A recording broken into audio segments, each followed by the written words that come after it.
नवी दिल्लीत केंद्रीय गृहमंत्री अमित शाह यांच्या हस्ते जम्मू काश्मीर विषयीच्या एका पुस्तकाचं प्रकाशन झालं आणि या प्रकाशन कार्यक्रमाची चर्चा संपूर्ण देशभरात सुरू आहे। या पुस्तकाचं प्रकाशन नॅशनल बुक ट्रस्टने केलंय। आज आपल्यासोबत त्याविषयी चर्चा करण्यासाठी नॅशनल बुक ट्रस्टचे अध्यक्ष मिलिंद मराठे आहेत। सर, काय सांगाल या पुस्तकाविषयी? नेमकं हे पुस्तक कशा संदर्भात आहे? कालच्या कार्यक्रमाची खूप चर्चा झाली आहे सर्वत्र। तसं बघायला गेलं तर या पुस्तकाचं पूर्ण निर्मिती ही Indian council for historical research किंवा ज्याला आपण भारतीय इतिहास संशोधन परिषद त्यांनी हे केलं। ICHRचे प्रमुख श्री रघुवेंद्र तवर यांच्या नेतृत्वाखाली हा सगळा कंटेंट निर्मितीचा काम त्यांच्या माध्यमातून झालं।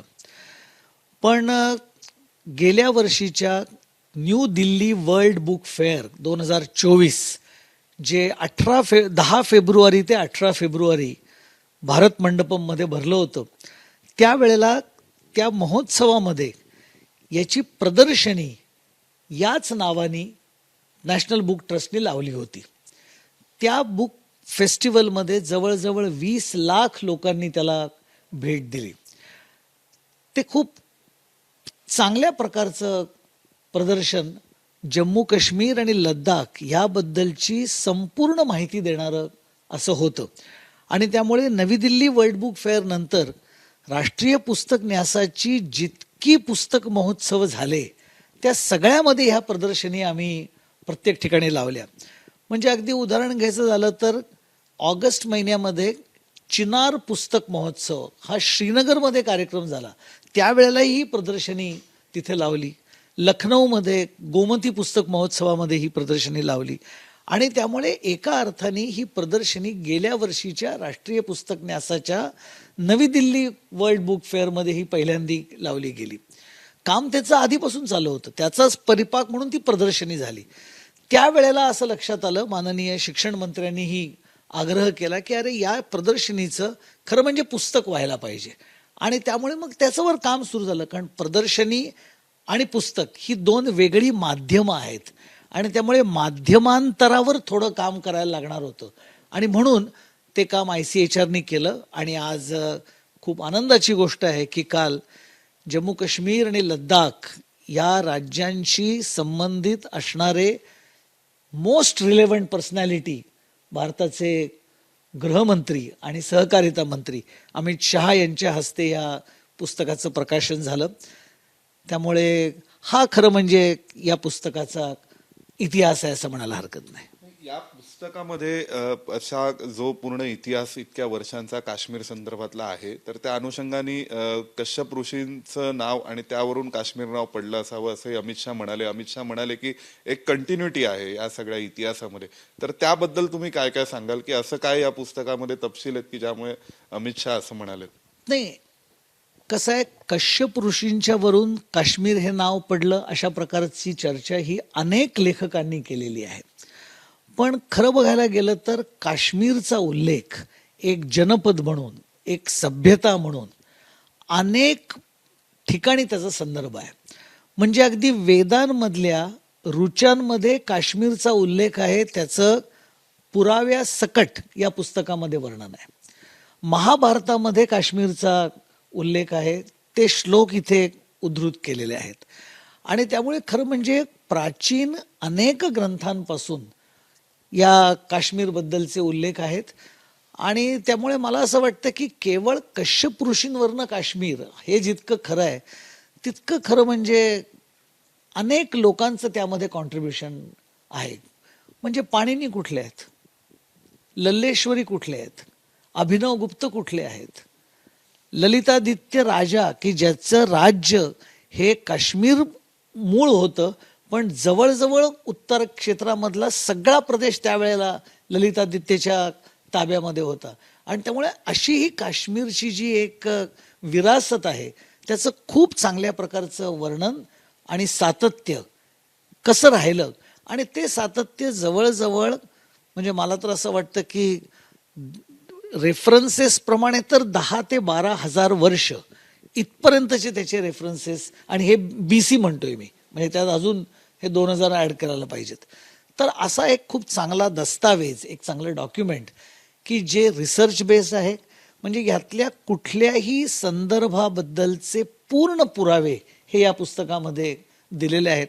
असं एक खूप चांगलं काम ICHRनी केलंय. आणि राष्ट्रीय पुस्तक न्यासाने गेल्या वर्षभरापासून पुस्तक महोत्सवांच्या माध्यमातून सर्वसामान्य जनतेपर्यंत सुद्धा ही माहिती पोचवायचा प्रयत्न केला आहे.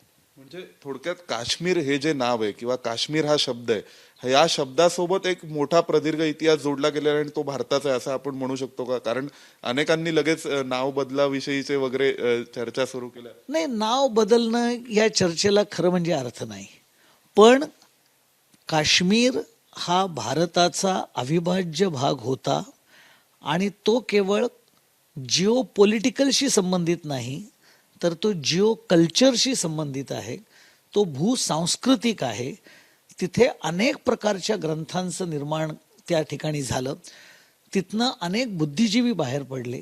त्यांचा भारताच्या जवळजवळ प्रत्येक राज्याशी संबंध होता.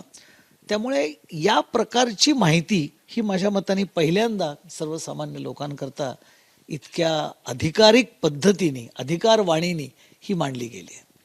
तुम्ही नॅशनल बुक ट्रस्ट म्हणून हे प्रकाशित केलं, तर यावर काम करत असताना यात अनेक फोटो आणि व्हिज्युअली असं हे पुस्तक तयार करण्यात आलेलं आहे. तर हे सगळे संग्रह करत असताना, शोधत असताना कोणकोणती आव्हानं होती, किती दिवस लागलेत हे सगळं काम व्हायला, आणि म्हणजे हे काम होत असताना तुम्हाला काय काय आढळलं आणखीन अशा स्वरूपात? खरं म्हणजे हे काम राष्ट्रीय पुस्तक न्यासाने 1.5 वर्षापासून सुरू केलं, किंवा गेल्या वर्षीच्या पुस्तक महोत्सवापासून हे जास्ती राष्ट्रीय पुस्तक न्यासाने केलं. पण कल्पना अशी होती की काश्मीरच्या विषयामध्ये दुर्दैवाने स्वातंत्र्यानंतरच्या काळामध्ये, म्हणजे उदाहरणार्थ आमच्यासारख्या लोकांनी जो इतिहास शिकलाय तो आम्ही फार फार तर 150-200 वर्षाचा इतिहास काश्मीरचा आम्हाला माहिती आहे.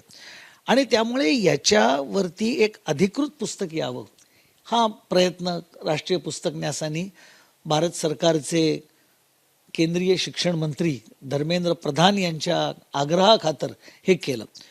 पण खरं म्हणजे ICHRनी हे काम त्याच्याही आधी 3-4 वर्षापासून ते हे काम करत होते. आणि त्याच कामाचा परिपाक म्हणून गेल्या वर्षीचं प्रदर्शन हे त्याच्यामध्ये झालं. आणि त्यामुळे त्याच्यामध्ये आव्हानं खूप होती. जवळजवळ 20 ते 25 संशोधक इतिहासाचे हे ICHRनी ह्या कामाकरता त्यांचा वेळ आणि त्यांचे श्रम हे घेतलेले आहेत. वेगवेगळ्या प्रकारचे रेफरन्सेस काढणं, कारण आम्ही एक नक्की म्हटलं होतं की ह्यामध्ये जे तथ्य मांडलं जाईल ते अकाट्य असलं पाहिजे. त्याचे सगळे संदर्भ हे आपल्याला देता आले पाहिजेत.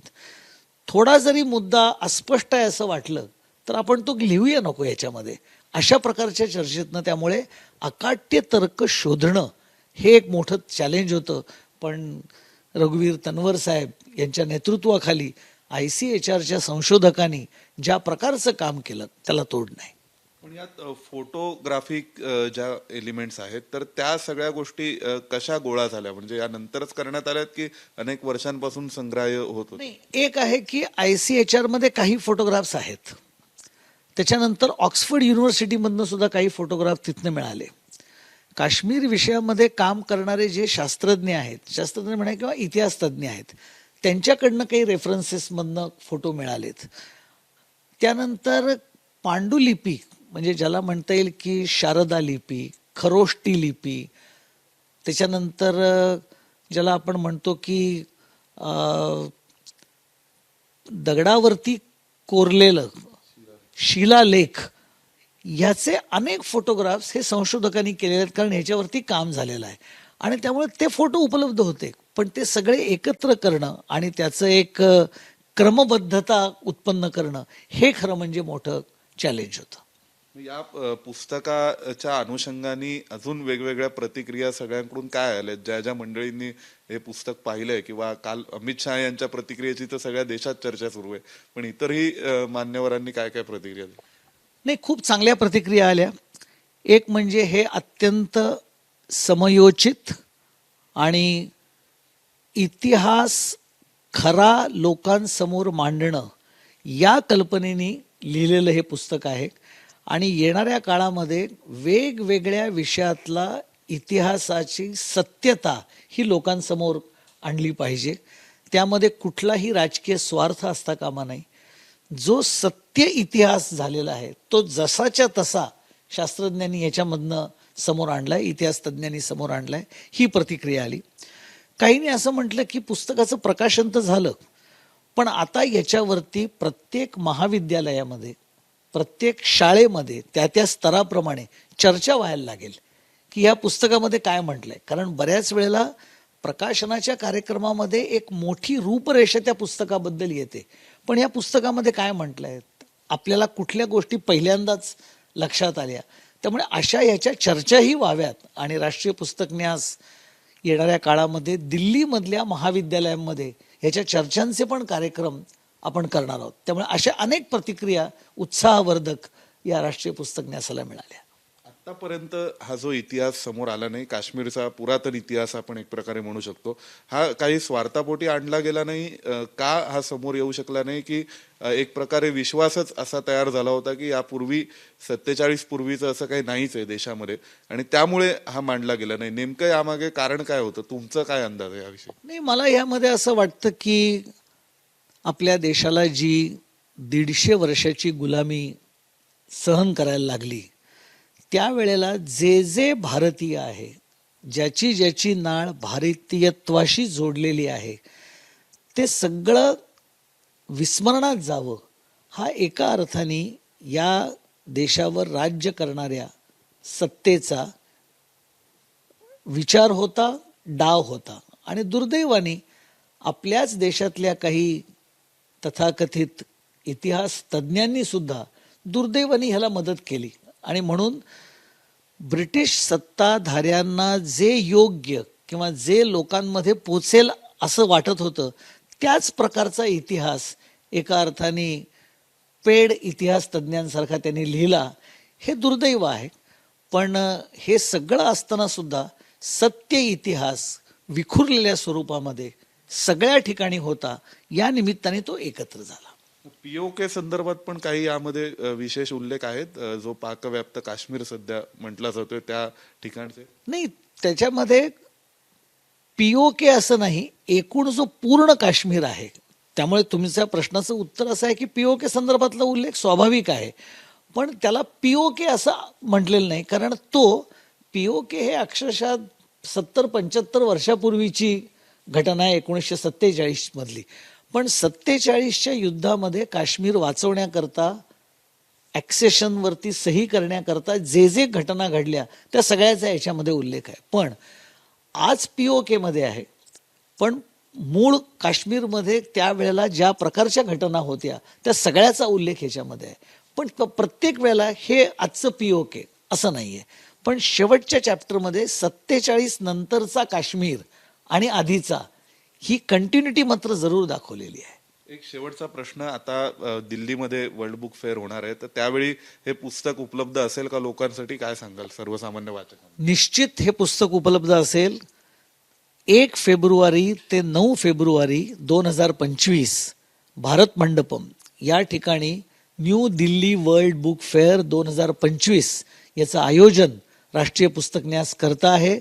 तिथे राष्ट्रीय पुस्तक न्यासाच्या स्टॉलवरती या पुस्तकांची विक्रमी विक्री होईल असा माझा अंदाज आहे. कारण काल प्रकाशन झाल्यापासून ज्या प्रकारची मागणी या पुस्तकाला येते आहे, त्यामुळे मला असं वाटतं की नवी दिल्ली वर्ल्ड बुक फेअरमध्ये नक्कीच याची विक्रमी विक्री होईल आणि हे पुस्तक मोठ्या प्रमाणावर नवी दिल्ली वर्ल्ड बुक फेअरमध्ये उपलब्ध असेल. आणि त्यामुळे माझं आपल्या माध्यमातून सगळ्यांना आवाहन आहे की 1 ते 9 फेब्रुवारीच्या भारत मंडपम येथे होणाऱ्या न्यू दिल्ली वर्ल्ड बुक फेअरमध्ये आपण आवर्जून या आणि वाचन संस्कृतीला ताकद देण्याचं काम करा. धन्यवाद. तर आपल्या सोबत होते मिलिंद मराठे, ज्यांनी सांगितलंय की हे पुस्तक लवकरच नवी दिल्लीच्या वर्ल्ड बुक फेअरमध्ये उपलब्ध असेल आणि संपूर्ण पुस्तकाचाही एक वेगळा इतिहास आहे, ज्या सगळ्या आव्हानांना तोंड देत हे पुस्तक पूर्ण करण्यात आले. व्हिडिओ जर्नलिस्ट वेद पांडेसह सोमेश खोलगे, एबीपी माझा, नवी दिल्ली. एबीपी माझा, उघडा डोळे बघा नीट.